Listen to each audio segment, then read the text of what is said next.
The house stood alone, at the end of Willow Street, a testament to time shrouded in ivy and secrets. Built in the late 1800s, its once bright facade had long since faded, replaced by peeling paint and creeping moss. The windows, like vacant eyes, stared out blankly, reflecting nothing but the overgrown lawn and the perpetually grey sky.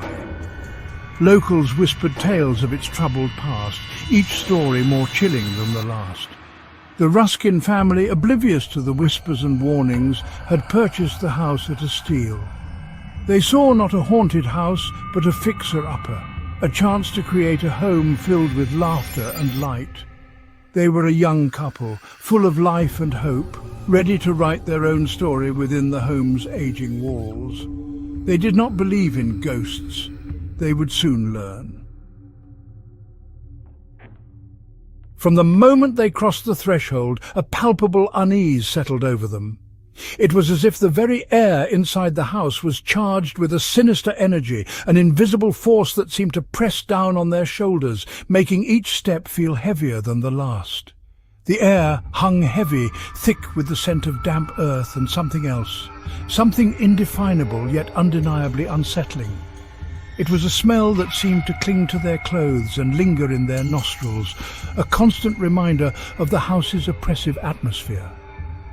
A chill permeated the house, clinging to the shadows that seemed to deepen with each passing hour.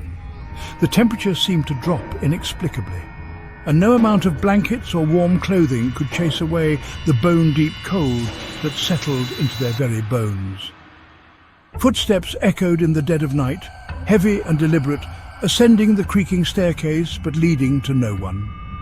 Each step seemed to resonate through the house, a haunting reminder that they were not alone, even though no one else was there. Doors creaked open, as if guided by an unseen hand. The sound was slow and deliberate, a drawn-out groan that sent shivers down their spines. It was as if the house itself was alive, watching and waiting.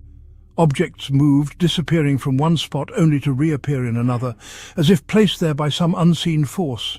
It was as if the house was playing tricks on them, testing their sanity with each inexplicable event. A feeling of being watched, of being studied by unseen eyes, began to gnaw at the edges of their sanity. It was a constant, oppressive sensation that made their skin crawl and their hearts race. The Ruskins dismissed it at first. They laughed it off, attributing the strange occurrences to the quirks of an old house. They told themselves that there was a logical explanation for everything, that their minds were simply playing tricks on them. Old houses settled, they reasoned. The creaks and groans were just the sounds of the house adjusting to the changing temperatures and shifting foundations. Drafts caused doors to creak. The wind whistling through the cracks and crevices of the old house was responsible for the eerie noises that filled the night. Their imaginations were running wild, fueled by the stories they'd heard. They convinced themselves that they were simply letting their fears get the better of them, that there was nothing truly sinister at work. But as the days turned into weeks, their reassurances rang hollow, their laughter faded, replaced by a growing sense of dread. The once comforting explanations no longer held any weight, and the reality of their situation began to sink in. The house was not just old and creaky, it was something far more sinister, something that defied all rational explanation. The whispers started subtly, almost imperceptibly at first. Faint murmurs, barely audible, like the rustle of leaves just outside the window. They were so soft that Mrs. Ruskin thought it was just her imagination playing tricks on her. But as the days grew shorter and the nights longer, the whispers grew louder, more insistent. They seemed to follow her, echoing in the hallways, lingering in the corners of every room. They seemed to emanate from the walls themselves, weaving their way through the vents, slithering under the floorboards. It was as if the house itself was alive, breathing these eerie sounds into her ears. One night, as Mrs. Ruskin lay in bed, her husband's gentle snores a counterpoint to the oppressive silence, she heard it. A distinct, chilling whisper that sent shivers down her spine. A voice, clear as day, whispering her name. It was unmistakable. and it felt as though it was right next to her ear, cold and intimate. It came from the corner of the room where the shadows seemed to gather most densely. The darkness there seemed almost tangible, as if it were a living entity. Terror, cold and paralyzing, gripped her. She felt rooted to the spot, unable to move, her heart pounding in her chest like a drum. She tried to scream, but no sound escaped her lips. It was as if the fear had stolen her voice, leaving her mute and helpless. She squeezed her eyes shut, burying her face in the pillow, praying it was just a bad dream. She willed herself to wake up, to escape the nightmare that had become her reality. When she finally dared to open her eyes again, the voice was gone. The room was silent once more, but the memory of the whisper lingered. But the fear remained, a constant companion. It haunted her every waking moment, a shadow that refused to leave her side. Mr. Ruskin, a pragmatic man, refused to believe in the supernatural. He was a man of science, grounded in logic and reason. Ghosts, spirits and apparitions were the stuff of folklore, not reality. He dismissed the strange occurrences in his home as mere coincidences or tricks of the mind. He attributed the whispers to stress, the footsteps to their imaginations. After all, the mind can play cruel tricks when one is under pressure. The creaking floorboards, the rustling curtains, the faint murmurs, they all had logical explanations, or so he thought.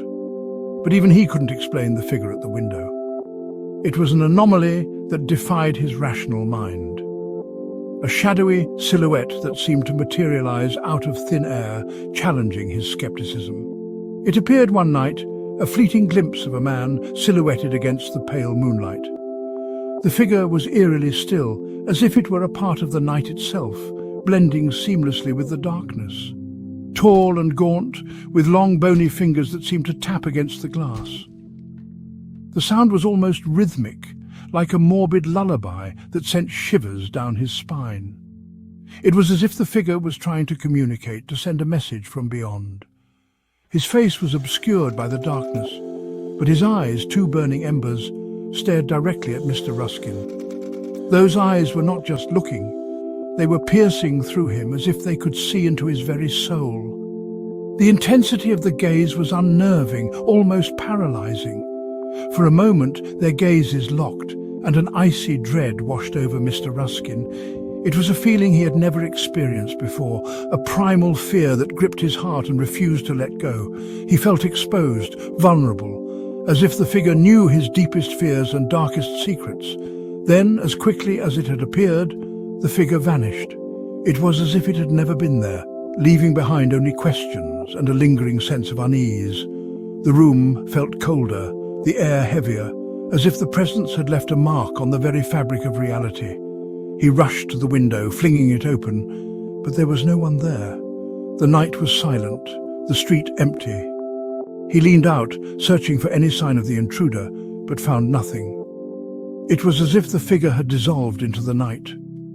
Only the cold night air and the unsettling silence remained. The haunting continued. The house seemed to hold its breath, waiting for the next encounter. The atmosphere was thick with tension, every shadow a potential threat. The whispers grew louder, the footsteps heavier, the atmosphere more oppressive. It was as if the house itself was alive, reacting to the presence of the figure. The walls seemed to close in, the darkness more suffocating. The Ruskins, their faces etched with fear, were left to wonder, what did the figure want? Why had it chosen their home? The questions were endless, the answers elusive. They felt trapped, prisoners in their own home. Were they truly alone in the house on Willow Street? Or was there something lurking in the shadows, watching their every move? The house, once a sanctuary, had become a place of dread.